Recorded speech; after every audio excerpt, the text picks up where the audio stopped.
I have another Chester the Raccoon story for you. It's called A Pocket Full of Kisses by Audrey Penn.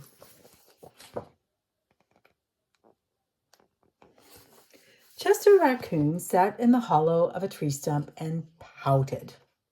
"Please, can we give him back?" he asked his mother. "I'll be really, really good if we can give him back." Mrs. Raccoon smiled tenderly. "You're already really, really good, Chester, but I'm afraid no matter how good you are, we can't give him back. Besides, I thought you liked having a little brother." "I did like it at first," admitted Chester, "but now he plays with my toys and swings on my swings and reads my books.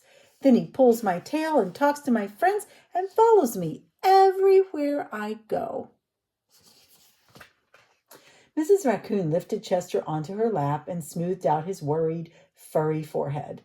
"That's what little brothers do," she explained in a very motherly tone. "It's no different than sharing the woods or sharing the stream or sharing the food we find.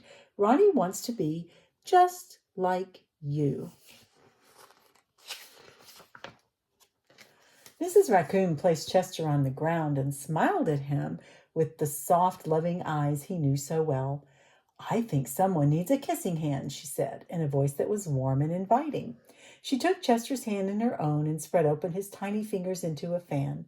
Leaning over, she kissed him right in the middle of his palm. Chester felt the warmth of that kiss rush from his hand, up his arm, and into his heart.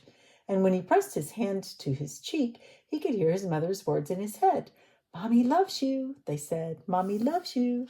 Chester grinned so wide the tips of his silky black mask crinkled upward. Even his cheeks flushed to a primrose pink.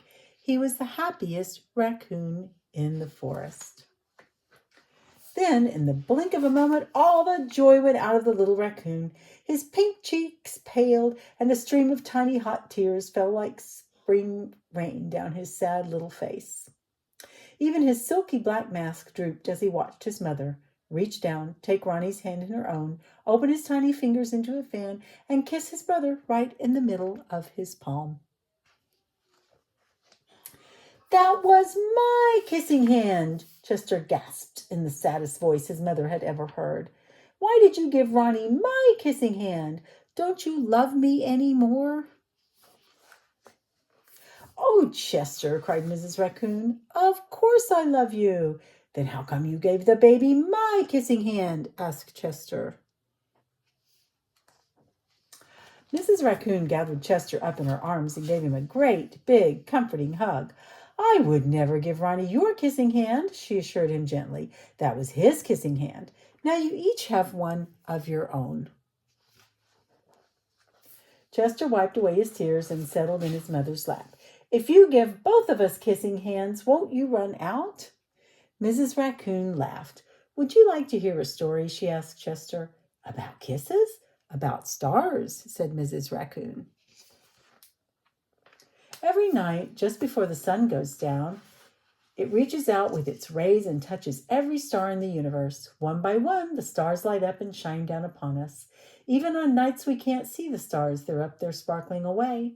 No matter how many stars fill the sky, the sun will never run out of light, and its rays will never stop reaching out to them. That's the way it is with kissing hands. When somebody loves you, their kisses are like the sun's rays, always there and always shining. No matter how many kissing hands I give you and Ronnie, I will never, ever run out. "But you are right about one thing," Mrs. Raccoon told Chester. Ronnie's big brother widened his eyes and looked surprised. "What's that?" he asked his mother. "You are the big brother, and that deserves something extra special." Mrs. Raccoon put Ronnie on a swing, then took Chester's hand right in hers and spread open his tiny fingers into a fan. Leaning over, she kissed him right in the middle of his palm. "That kiss is for your pocket," she told him. "Take good care of it and keep it as a spare. You never know when a big brother might need a little extra care." Chester hugged his mother and romped away. "I love you too," he seemed to say.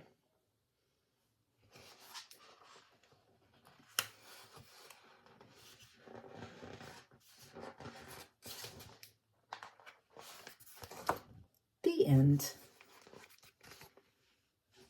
So Chester Raccoon and his mom and his little brother all can share love and kissing hands, just like you and your mom and dad and me and Pop and your aunts and uncles and your little cousins.